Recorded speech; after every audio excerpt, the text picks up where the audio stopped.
Agradecimiento primeramente a Dios y también la oportunidad que 3ABN me ha brindado de poder compartir con cada uno de ustedes en este tema y el tema que habría de presentar en el día de mañana. Y quisiera de manera especial extenderles a cada uno de ustedes una sincera bienvenida y a la misma vez darles unos saludos cordiales de nuestra universidad del suroeste de Texas.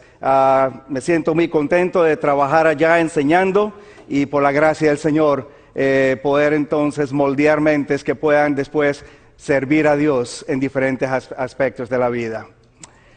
En este momento yo quisiera hacerles una pregunta a ustedes. ¿Les gusta leer la Biblia?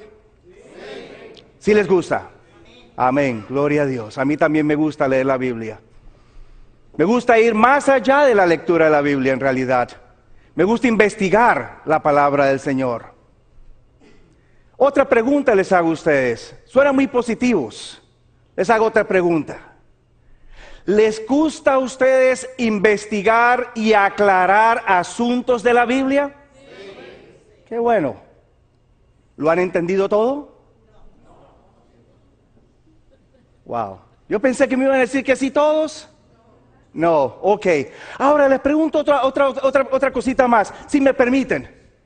Si han llegado en algún momento a sentir ustedes frustrados, quizás un tanto desanimados, cuando toman la Biblia, se sientan a leerla y encuentran que no la entienden.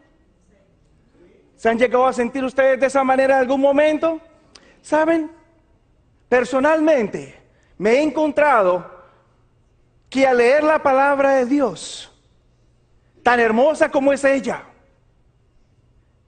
a la misma vez no es fácil de entenderla en algunas porciones.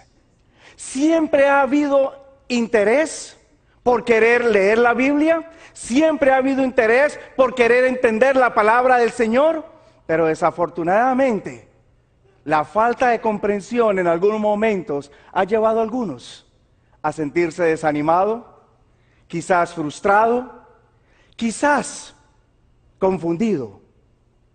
Cuando se trata del contenido profético, quizás se torna un poco más sensitivo, quizás más difícil. El deseo por querer saber acerca de las profecías bíblicas de pronto parte del deseo de querer entender lo que el futuro nos traerá. Quizás el deseo por saber lo que nos depara en el futuro. Sin embargo, cuando no se entiende, trae frustración, trae confusión, trae quizás desánimo.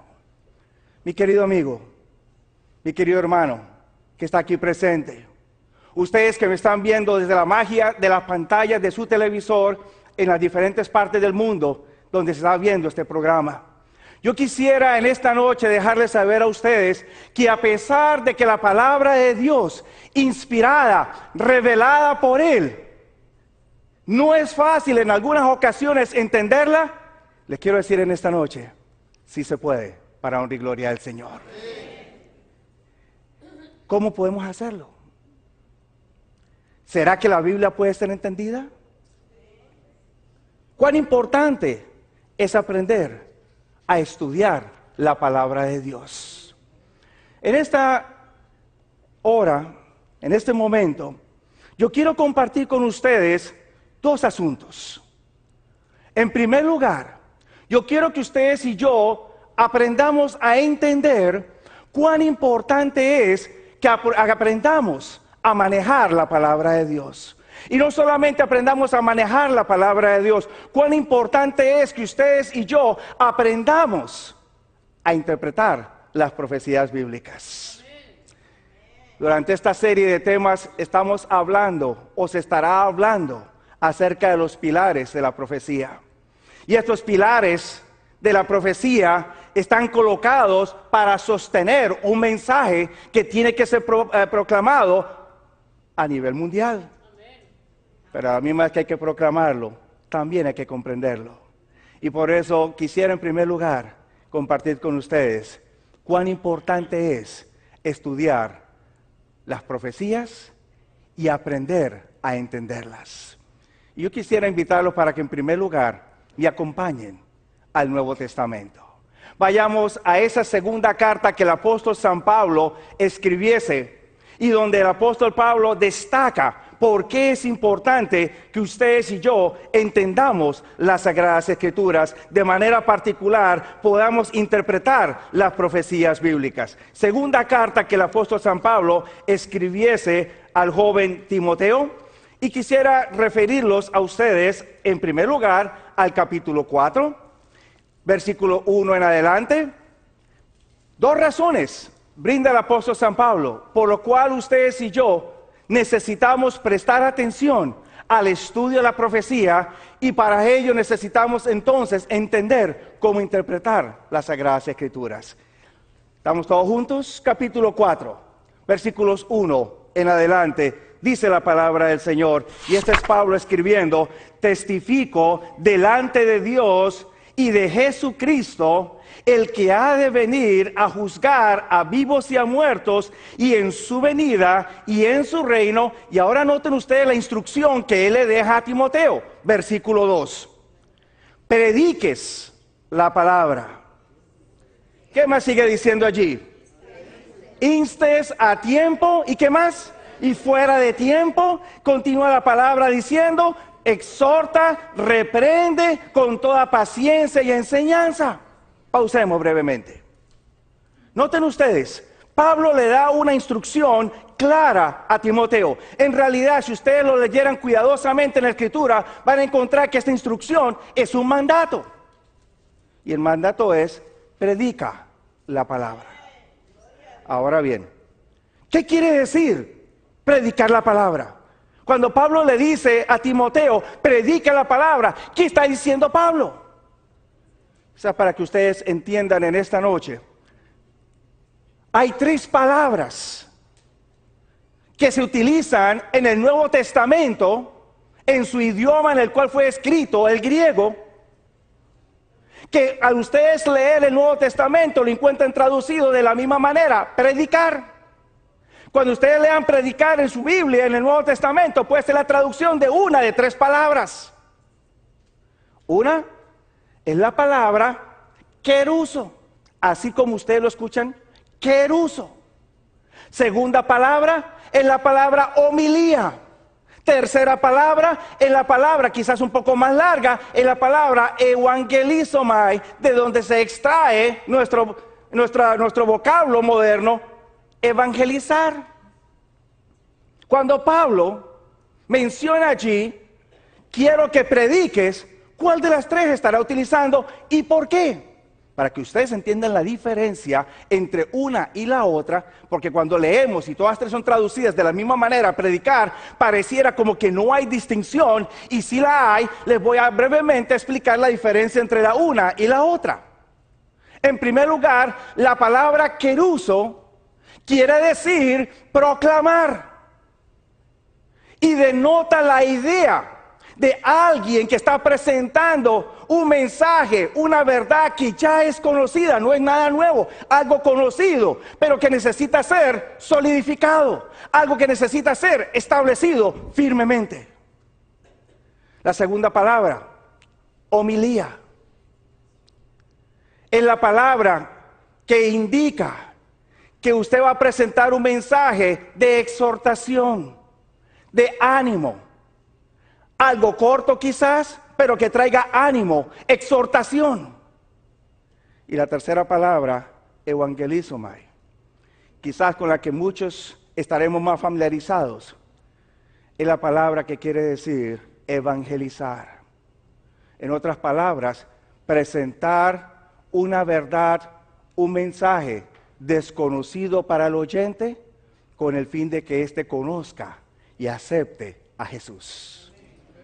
Tres usos diferentes, misma traducción, pero si volviéramos otra vez y le preguntáramos a Pablo: Pablo, cuando tú instruyes a Timoteo, predica la palabra, ¿cuál de las tres estás utilizando?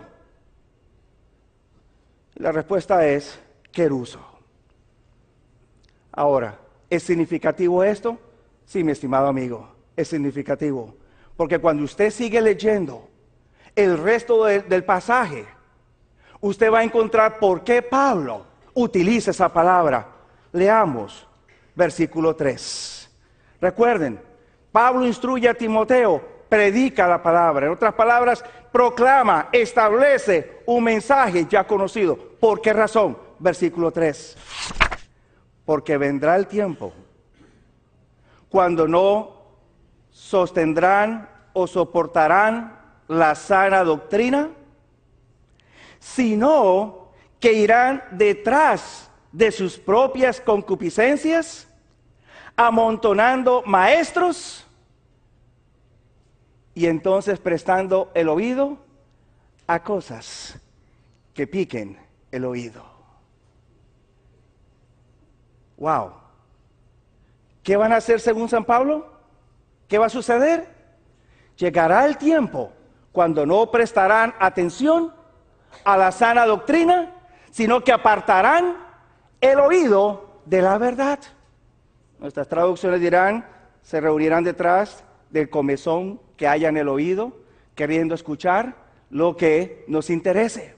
Versículo siguiente, versículo 4, sigue diciendo el apóstol, y de la verdad apartarán el oído y se irán ¿hacia dónde?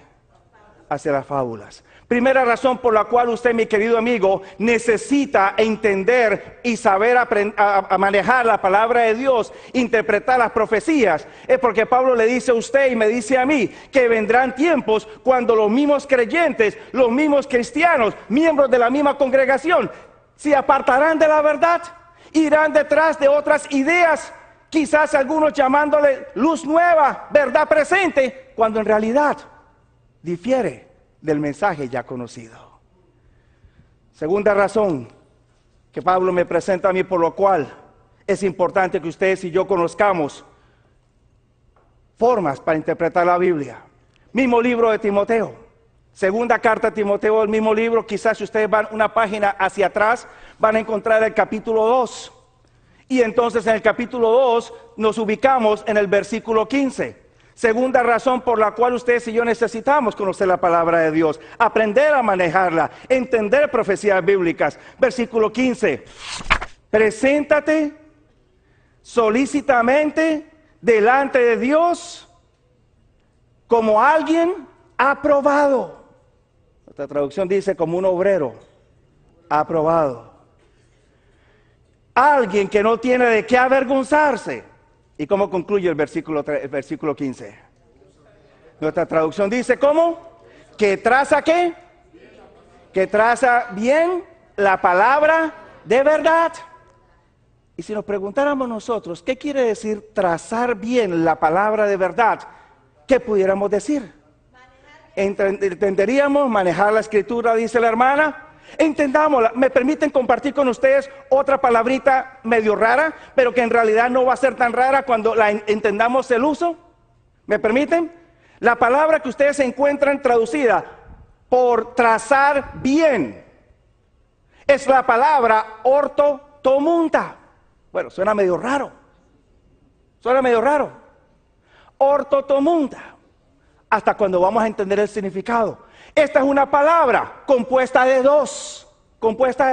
La primera parte de esta palabra es orto. Y aunque ustedes quizás en este momento no les suena familiar, estoy seguro que ustedes la conocen.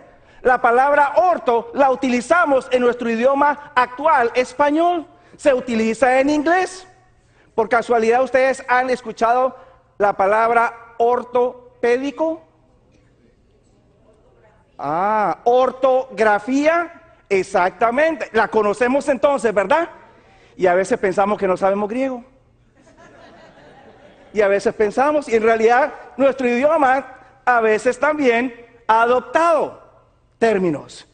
Orto quiere decir algo recto. Cuando hablamos de ortopédico, es de alguien que aprende o necesita asistencia para caminar recto, derecho.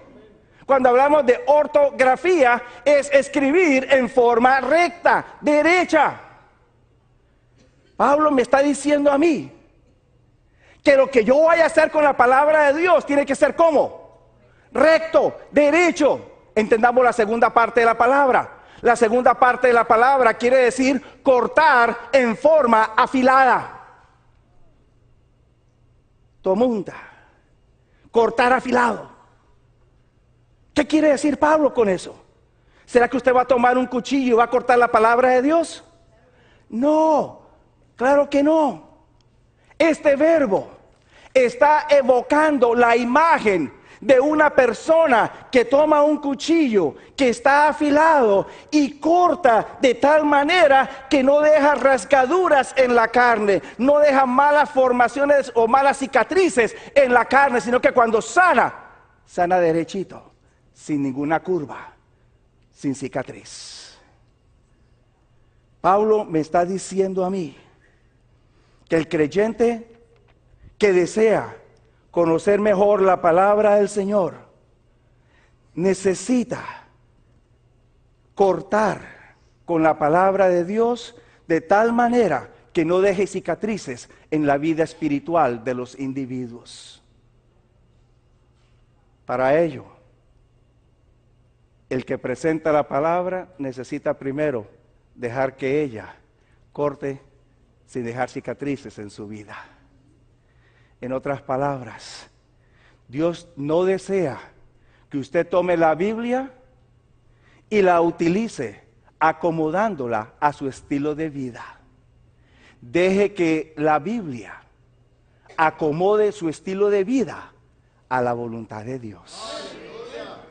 No hay que ir por los lados haciendo curvas, hay que ir recto, dejando que Dios sea el que nos dirija a nosotros. Gloria a Dios. Dos razones importantes por las cuales ustedes y yo necesitamos aprender a interpretar profecías bíblicas. Ahora bien, ya que entonces conocemos algunas importancias de cómo interpretar la Biblia, usted todavía se estará preguntando, bueno, suena fantástico, entiendo que es importante, pero ¿cómo puedo yo abrir la Biblia y cómo puedo yo leerla de tal manera que pueda entenderla? Permítanme compartir con ustedes algunos principios que espero por la gracia del Señor les sean útiles en el momento en que ustedes abran la palabra de Dios y se sienten a estudiarla. No solamente a leerla, a estudiarla. Hay una diferencia entre leer la Biblia y estudiar la Biblia. No sé si ustedes han llegado a notar esa distinción. Pero existe. Leer la Biblia es sencillamente coger la escritura, sentarse y empezar a leer algo. Cerrarla y seguir su camino. Estudiar la palabra de Dios es no solamente coger la escritura, sino también tener un libro, un cuaderno, papel, lápiz, y al leer, analizar, tomar nota, escribir pensamientos. Cuando usted estudia, involucra varios sentidos, su aprendizaje crece para honra y gloria del Señor. Primer principio. En este momento quiero presentarles a ustedes un principio que quizás suene básico, quizás elemental, pero que para mí es esencial en cualquier estudio de la palabra de Dios. Quiero hablarles a ustedes acerca de la naturaleza de la Biblia. Primer principio, la naturaleza de la Biblia. Cuando se trata de la palabra de Dios, necesitamos entender o tener en cuenta que la palabra de Dios tiene tres características esenciales. Usted y yo no las podemos ignorar. El momento en que las ignoremos, podemos llegar a la etapa de poder faltar en el entendimiento de la Escritura. Esta primera característica de este principio me enseña a mí que la Biblia es inalterable. En otras palabras, usted no puede arbitrariamente cambiar la palabra de Dios. Si quisiéramos utilizar un término bíblico más apropiado, usted no puede agregarle a la Biblia, ni tampoco puede quitarle a la palabra de Dios. Acompáñenme. Dejemos que la misma Biblia nos enseñe a nosotros o nos confirme este concepto. Capítulo 22 del libro de Apocalipsis, último libro de la palabra de Dios, último capítulo de la Escritura, capítulo 22, versículos 18 y 19. Dice la palabra del Señor de la siguiente manera: yo testifico a todo aquel que oye las palabras de la profecía de este libro. Si alguno añadiese a estas cosas, Dios añadirá sobre él las plagas escritas en este libro. Si alguno añade, Dios también, ¿qué hace? Dios también le coloca. Siguiente pasaje, verso 19. Y si alguno quitase de las palabras del libro de esta profecía, Dios también quitará su parte del libro de la vida y de la santa ciudad, de las cosas escritas en este libro. Así que la palabra de Dios, me dice la Escritura, cierra sus páginas dejándome una advertencia. No puedo alterar las Sagradas Escrituras, no puedo quitar, no puedo agregar a la palabra de Dios. Sin embargo, alguna persona podrá decir, bueno, ¿en realidad se refiere a toda la Biblia? Porque si leemos correctamente o leemos detalladamente Apocalipsis 22, 18 y 19, Juan no está hablando de toda la Biblia, Juan solamente está hablando de las palabras de esta profecía. Así que si quisiéramos entender un poco más detalladamente, posiblemente Juan se está refiriendo a su libro. Y si usted quisiera hacer una pequeña extensión, a lo mejor usted pudiera decir, bueno, se refiere solamente al Nuevo Testamento. Pero ¿será posible que este principio sea únicamente aplicable al Nuevo Testamento? Y entonces podemos decir que el Antiguo Testamento no sirve, que el Antiguo Testamento es rechazado. ¿O será que este mismo principio se aplica al Antiguo Testamento? El Señor, allá en Deuteronomio, el capítulo 4, versículos 1 y 2. Le expresó las siguientes palabras a Moisés: ahora pues, oh Israel, oye los estatutos y derechos que yo os enseño, para que los ejecutéis y viváis y entréis y poseáis la tierra que Jehová, el Dios de vuestros padres, te da. Libro de Deuteronomio, capítulo 4, versículos 1 y 2. Nota el versículo 2 ahora. Este es Dios hablándole al pueblo de Israel, Moisés tomando nota inclusive. Verso 2. No añadiréis a la palabra que yo os mando, ni disminuiréis de ella, para que guardéis los mandamientos de Jehová vuestro Dios, que yo os ordeno. Así que, ¿qué está haciendo Juan en el libro de Apocalipsis? ¿Inventándose una nueva idea? No. Juan lo único que está haciendo es reiterar lo que ya Dios había instruido desde el mismo comienzo. Por lo tanto, la Biblia es inalterable tanto de Génesis hasta Apocalipsis. Cuando usted lea la palabra de Dios, cuando usted vaya a enseñar la palabra de Dios, mi estimado amigo, usted necesita tener en cuenta la Biblia, hay que tomarla en serio desde Génesis hasta Apocalipsis. No escoger y dejar porciones de forma arbitraria. Segunda característica, la Biblia es un libro que tiene vida. Es importante que usted entienda eso también. La Biblia es un libro que tiene vida. En otras palabras, si la Biblia tiene vida, la Escritura le ofrece vida a usted. Hebreos, capítulo 4, versículo 12. El apóstol San Pablo me dice a mí, porque la palabra de Dios es viva y eficaz, y es más afilada que una espada de dos filos, y penetra hasta el punto de separar el alma del espíritu. Trate usted de hacer eso físicamente. Separa los tuétanos, las coyunturas. ¿De qué más? De la médula espinal, si lo quisiéramos traducir en términos modernos. Y después me dice a mí que esta palabra que es viva y me ofrece vida, también es una palabra que discierne ¿qué cosa? Los pensamientos y las intenciones del corazón. Ningún otro libro le hace a usted eso. Ningún libro.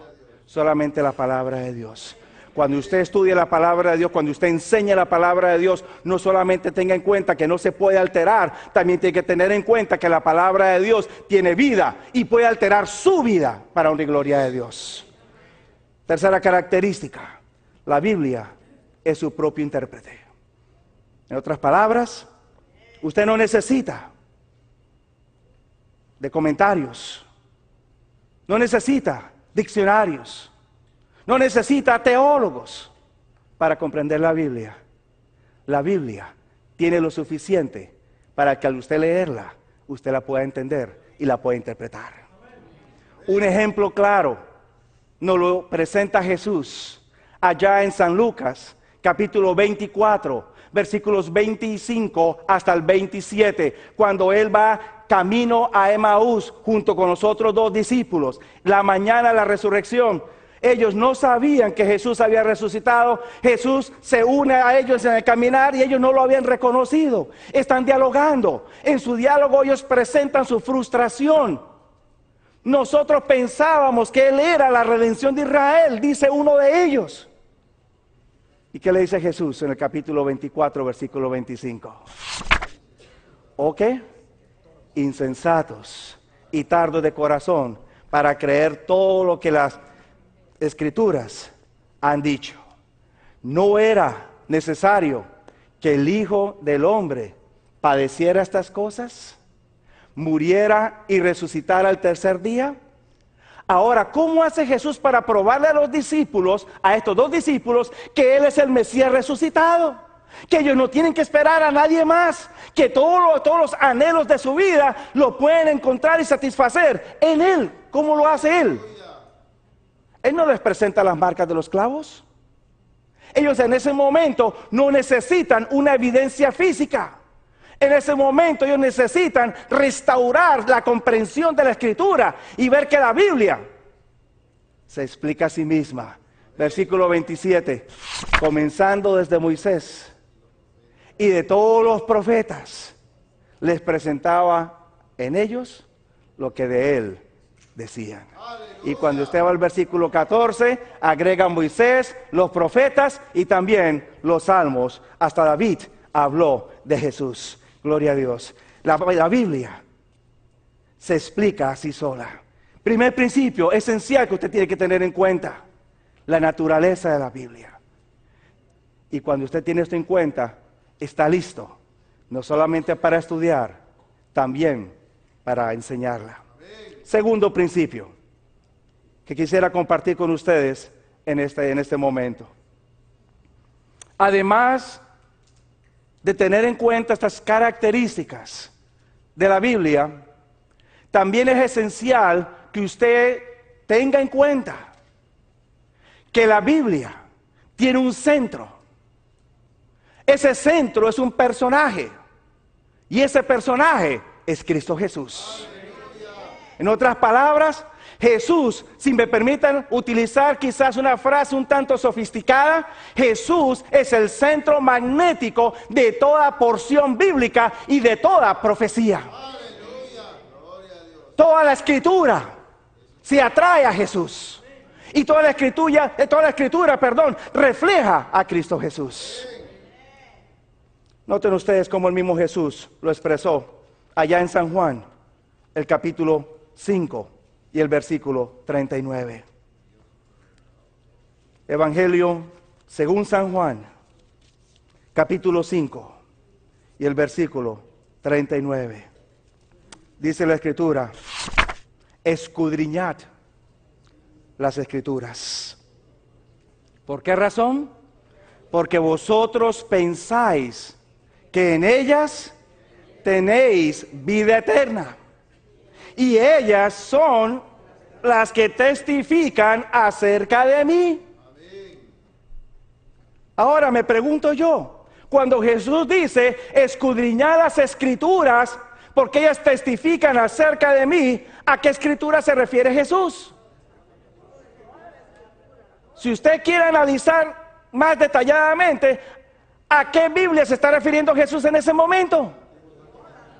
Lo único que estaba disponible en aquel momento, cuando Jesús dice escudriñar las Escrituras, es que parte de la Biblia, el Antiguo Testamento. Exactamente. ¿Saben ustedes? La mayoría del mundo cristiano no tiene problema con ver a Jesús en el Nuevo Testamento. Jesús vino, Jesús ministró, Jesús murió, Jesús resucitó, ascendió al cielo. Los discípulos hablan continuamente de ese Jesús. El mundo cristiano no tiene problema con ver a Jesús en el Nuevo Testamento. El mundo cristiano tiene problema con ver a Jesús en el Antiguo Testamento. Y cuando Jesús me dice a mí, escudriñad las Escrituras, porque en ellas creéis que tenéis la vida eterna, y ellas testifican acerca de mí, Jesús en ese momento no está leyendo el Nuevo Testamento, porque todavía no ha sido escrito. Jesús está refiriendo ¿a qué? Al Antiguo Testamento. Luego el Antiguo Testamento me habla a mí ¿de quién? De Cristo Jesús. Ahora, Jesús no termina allí.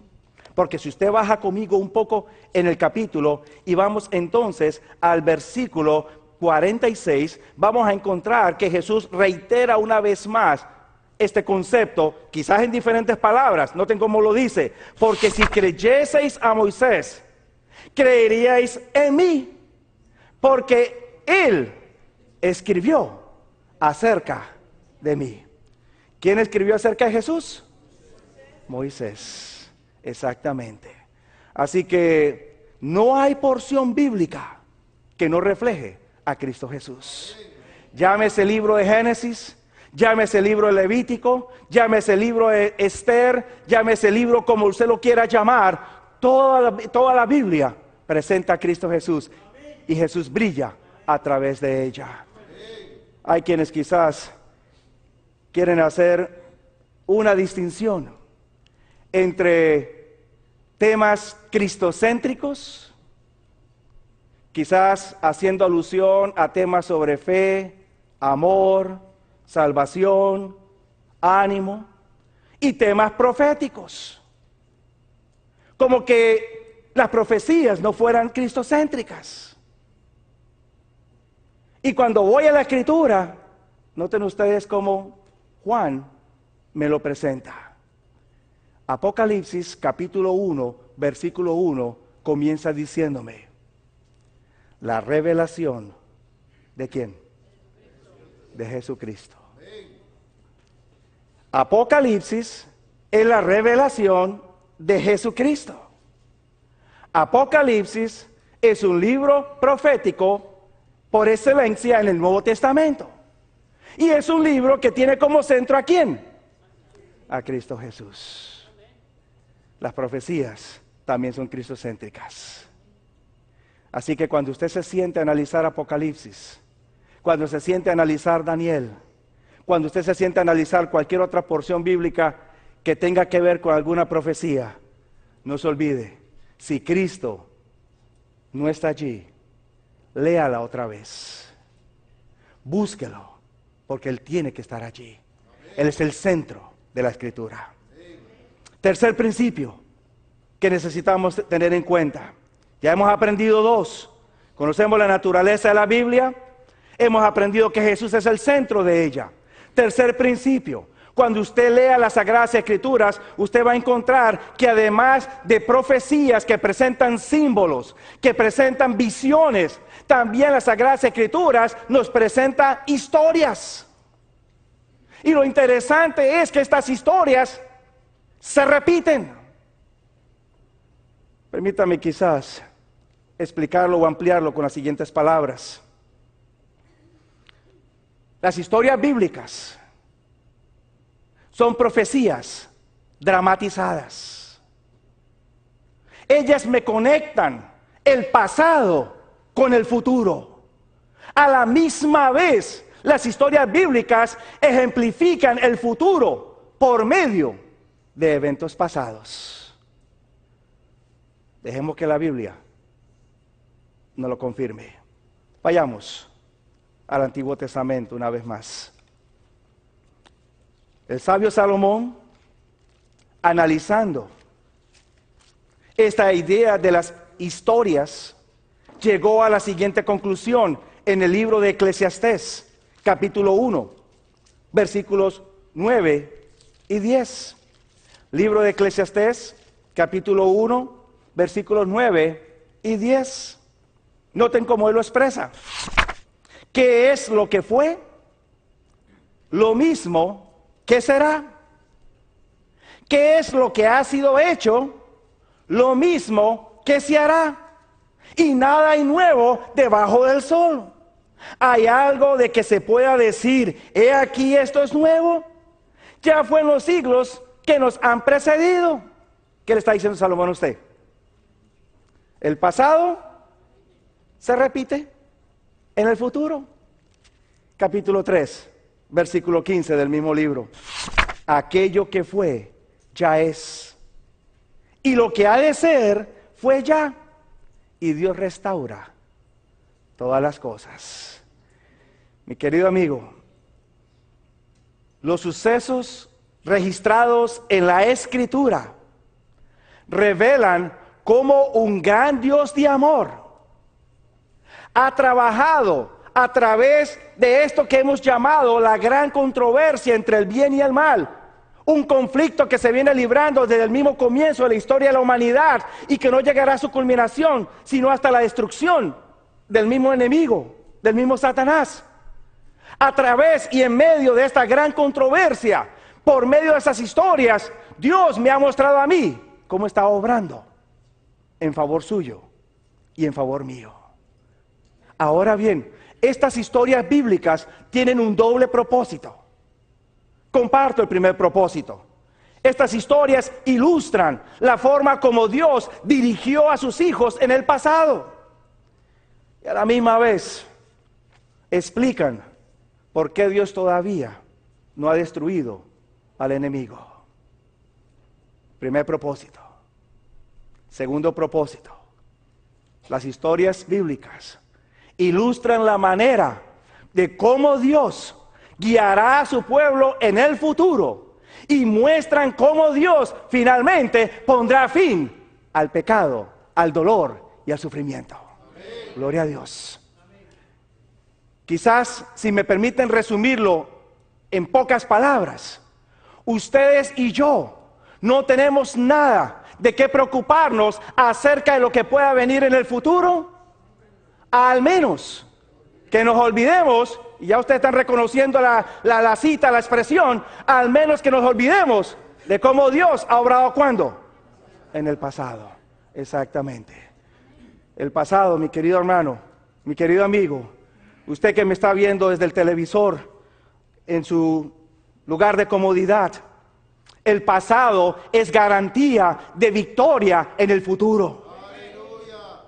El pasado le brinda a usted mejores argumentos para enfrentar el futuro con esperanza y certidumbre. Gloria a Dios. Aleluya. Si Dios en el pasado obró para salvar a su pueblo, Dios en el futuro también obrará para salvar a su pueblo.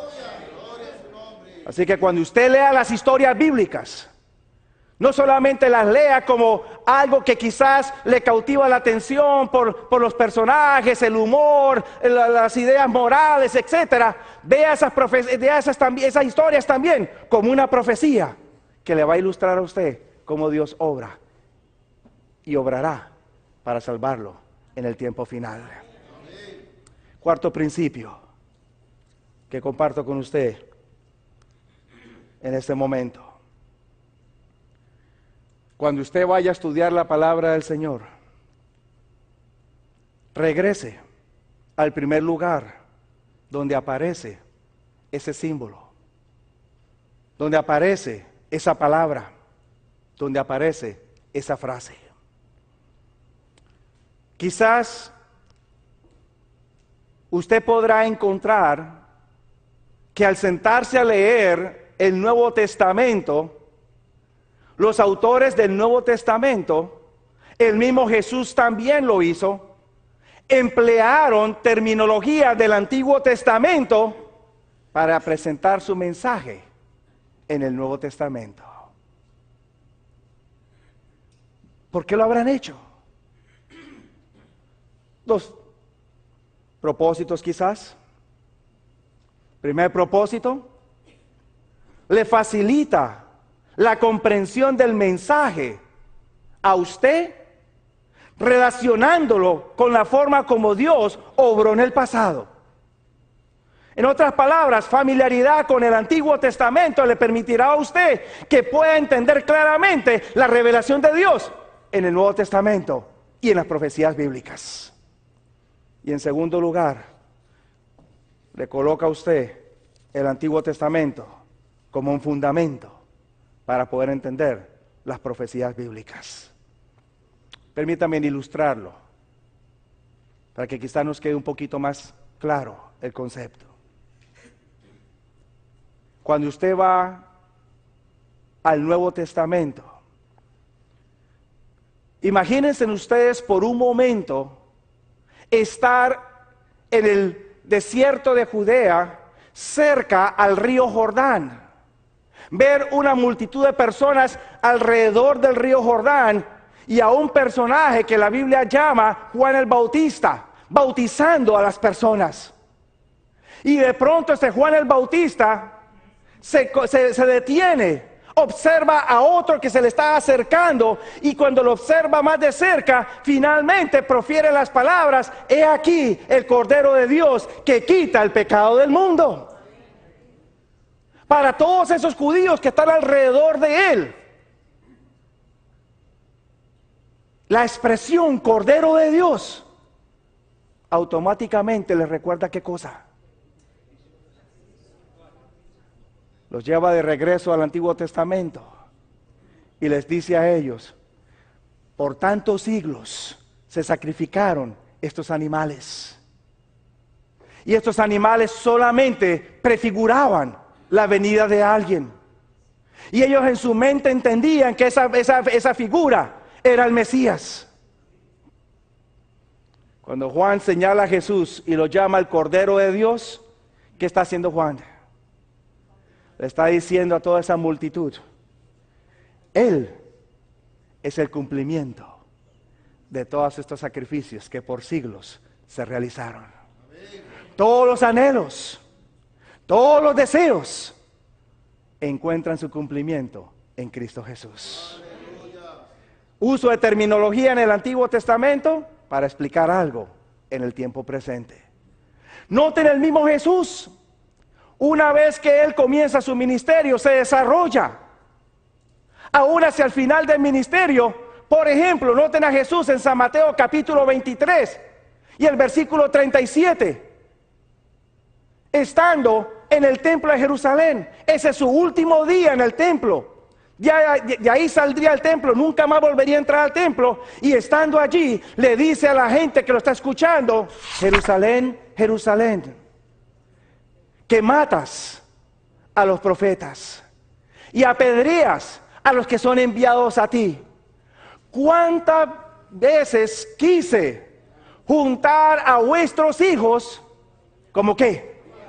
Como la gallina junta a sus polluelos, y no quisisteis?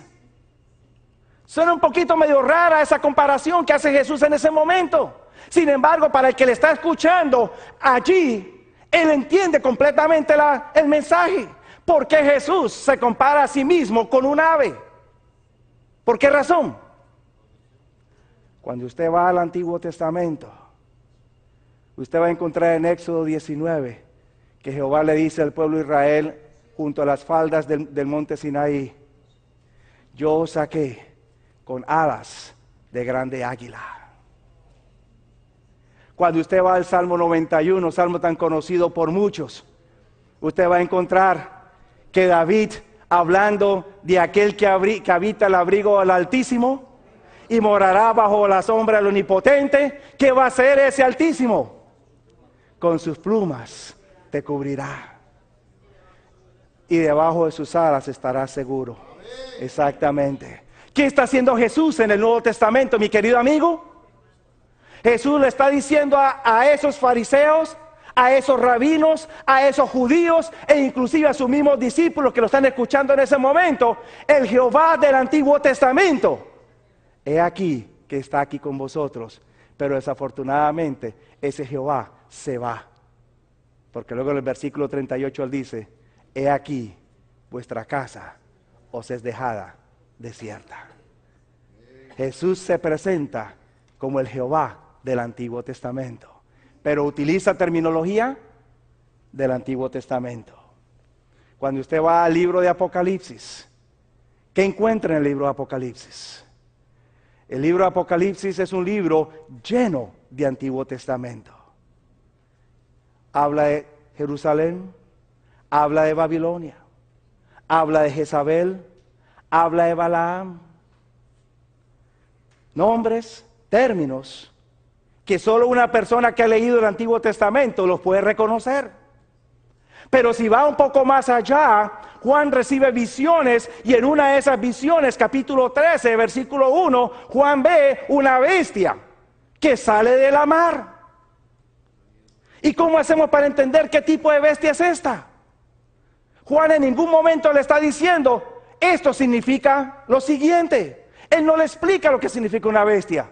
¿Qué tiene que hacer el estudiante de la Biblia que quiere aprender a conocerla mejor, que quiere aprender a interpretarla mejor? Toma el término y si usted tiene a su mano una concordancia, para aquellos que quizás no sepan lo que es una concordancia, es un libro donde se coloca en forma de listado todas las palabras que aparecen en la Biblia por orden alfabético, y junto a cada palabra aparecen los versículos o los textos bíblicos donde esa palabra se encuentra. Usted va a la concordancia para facilitar su estudio, para no tener que leer desde Génesis hasta Apocalipsis y encontrar significado, y la concordancia le va a dar a usted varios lugares donde aparece la palabra bestia. Pero de manera particular le va a presentar a usted en otro lugar donde también hay una visión y bestia sale de la mar, y entonces le va a explicar lo que significa una bestia. ¿En qué libro es ese? El libro de Daniel, capítulo 7. Y Daniel le dice a usted efectivamente, una bestia representa un reino. Una bestia representa un poder, un sistema. Entonces, ¿cómo usted va a interpretar las Sagradas Escrituras? Usted toma ese símbolo, toma esa palabra que usted lee, toma esa alusión, toma esa frase y se va al Antiguo Testamento, y entonces usted empieza a entender el uso de esa palabra en el Antiguo Testamento o en la porción bíblica donde se encuentre. Al entender ese uso, usted regresa al Nuevo Testamento y entonces va a entender por qué se utiliza la palabra allí. El significado se va a aplicar. Gloria a Dios. Gloria a Dios. La palabra de Dios no es difícil, mi querido amigo. La palabra de Dios no es imposible. La palabra de Dios fue escrita de una manera particular para que ustedes y yo podamos disfrutar y crecer a través de su lectura. Estimado amigo, al igual que la naturaleza está gobernada por leyes, la palabra de Dios también fue estructurada con base a principios. En la medida en que los científicos pudieron reconocer y entender esas leyes, como por ejemplo la ley de la gravedad, ellos entendieron mejor la creación de Dios. En la medida en que ustedes y yo nos apliquemos a entender principios bíblicos, vamos a conocer mejor la voluntad de Dios para nuestras vidas, lo vamos a servir y vamos finalmente a disfrutar de su presencia. Ahora, en este momento, yo quiero compartir con ustedes dos asuntos. En primer lugar, yo quiero que ustedes y yo aprendamos a entender cuán importante es que aprendamos a manejar la palabra de Dios. Y no solamente aprendamos a manejar la palabra de Dios, cuán importante es que ustedes y yo aprendamos a interpretar las profecías bíblicas. Durante esta serie de temas estamos hablando, o se estará hablando, acerca de los pilares de la profecía. Y estos pilares de la profecía están colocados para sostener un mensaje que tiene que ser proclamado a nivel mundial. Pero a la misma vez que hay que proclamarlo, también hay que comprenderlo. Y por eso quisiera en primer lugar compartir con ustedes cuán importante es estudiar las profecías y aprender a entenderlas. Y yo quisiera invitarlos para que en primer lugar me acompañen al Nuevo Testamento. Vayamos a esa segunda carta que el apóstol San Pablo escribiese y donde el apóstol Pablo destaca por qué es importante que ustedes y yo entendamos las Sagradas Escrituras, de manera particular podamos interpretar las profecías bíblicas. Segunda carta que el apóstol San Pablo escribiese al joven Timoteo, y quisiera referirlos a ustedes en primer lugar al capítulo 4, versículo 1 en adelante. Dos razones brinda el apóstol San Pablo, por lo cual ustedes y yo necesitamos prestar atención al estudio de la profecía, y para ello necesitamos entonces entender cómo interpretar las Sagradas Escrituras. ¿Estamos todos juntos? Capítulo 4, versículos 1 en adelante. Dice la palabra del Señor, y este es Pablo escribiendo: testifico delante de Dios y de Jesucristo, el que ha de venir a juzgar a vivos y a muertos, y en su venida y en su reino. Y ahora noten ustedes la instrucción que él le deja a Timoteo, versículo 2. Prediques la palabra. ¿Qué más sigue diciendo allí? Instes a tiempo, ¿y qué más? Y fuera de tiempo. Continúa la palabra diciendo: exhorta, reprende con toda paciencia y enseñanza. Pausemos brevemente. Noten ustedes, Pablo le da una instrucción clara a Timoteo. En realidad, si ustedes lo leyeran cuidadosamente en la Escritura, van a encontrar que esta instrucción es un mandato. Y el mandato es: predica la palabra. Ahora bien, ¿qué quiere decir predicar la palabra? Cuando Pablo le dice a Timoteo: predica la palabra, ¿qué está diciendo Pablo? O sea, para que ustedes entiendan en esta noche, hay tres palabras que se utilizan en el Nuevo Testamento, en su idioma en el cual fue escrito, el griego, que al ustedes leer el Nuevo Testamento lo encuentran traducido de la misma manera: predicar. Cuando ustedes lean predicar en su Biblia, en el Nuevo Testamento, puede ser la traducción de una de tres palabras. Una es la palabra queruso, así como ustedes lo escuchan, queruso. Segunda palabra es la palabra homilía. Tercera palabra es la palabra, quizás un poco más larga, es la palabra evangelizomai. A la misma vez, no es fácil de entenderla en algunas porciones. Siempre ha habido interés por querer leer la Biblia, siempre ha habido interés por querer entender la palabra del Señor, pero desafortunadamente la falta de comprensión en algunos momentos ha llevado a algunos a sentirse desanimado, quizás frustrado, quizás confundido. Cuando se trata del contenido profético, quizás se torna un poco más sensitivo, quizás más difícil. El deseo por querer saber acerca de las profecías bíblicas de pronto parte del deseo de querer entender lo que el futuro nos traerá.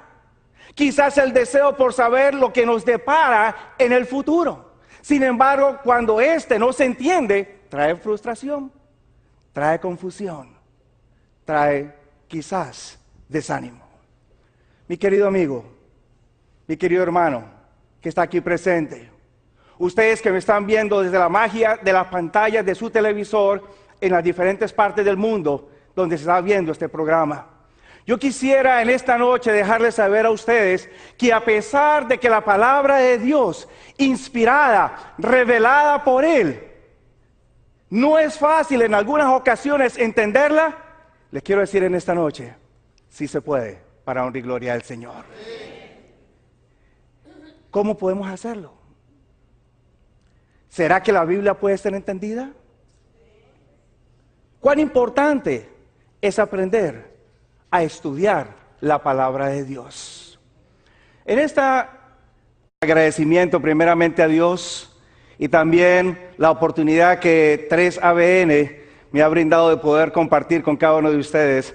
en este tema y el tema que habría de presentar en el día de mañana. Y quisiera de manera especial extenderles a cada uno de ustedes una sincera bienvenida y a la misma vez darles unos saludos cordiales de nuestra universidad del suroeste de Texas. Me siento muy contento de trabajar allá enseñando y por la gracia del Señor poder entonces moldear mentes que puedan después servir a Dios en diferentes aspectos de la vida. En este momento yo quisiera hacerles una pregunta a ustedes. ¿Les gusta leer la Biblia? Sí. ¿Sí les gusta? Amén. Gloria a Dios. A mí también me gusta leer la Biblia.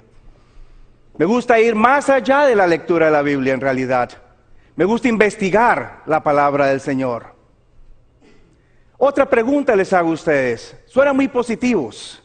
Les hago otra pregunta.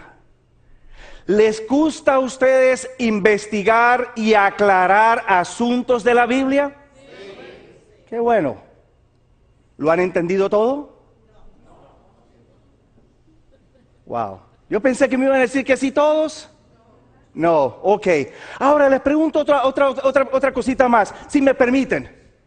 Si han llegado en algún momento a sentir ustedes frustrados, quizás un tanto desanimados, cuando toman la Biblia, se sientan a leerla y encuentran que no la entienden. ¿Se han llegado a sentir ustedes de esa manera en algún momento? ¿Saben? Personalmente me he encontrado que al leer la palabra de Dios, tan hermosa como es ella, de donde se extrae nuestro vocablo moderno, evangelizar. Cuando Pablo menciona allí, quiero que prediques, ¿cuál de las tres estará utilizando y por qué? Para que ustedes entiendan la diferencia entre una y la otra, porque cuando leemos y todas tres son traducidas de la misma manera, predicar, pareciera como que no hay distinción, y si la hay, les voy a brevemente explicar la diferencia entre la una y la otra. En primer lugar, la palabra keruso quiere decir proclamar. Y denota la idea de alguien que está presentando un mensaje, una verdad que ya es conocida, no es nada nuevo, algo conocido, pero que necesita ser solidificado, algo que necesita ser establecido firmemente. La segunda palabra, homilía, es la palabra que indica que usted va a presentar un mensaje de exhortación, de ánimo, algo corto quizás, pero que traiga ánimo, exhortación. Y la tercera palabra, evangelizomai, quizás con la que muchos estaremos más familiarizados, es la palabra que quiere decir evangelizar. En otras palabras, presentar una verdad, un mensaje desconocido para el oyente, con el fin de que éste conozca y acepte a Jesús. Tres usos diferentes, misma traducción, pero si volviéramos otra vez y le preguntáramos a Pablo, Pablo, cuando tú instruyes a Timoteo, predica la palabra, ¿cuál de las tres estás utilizando? Y la respuesta es keruso.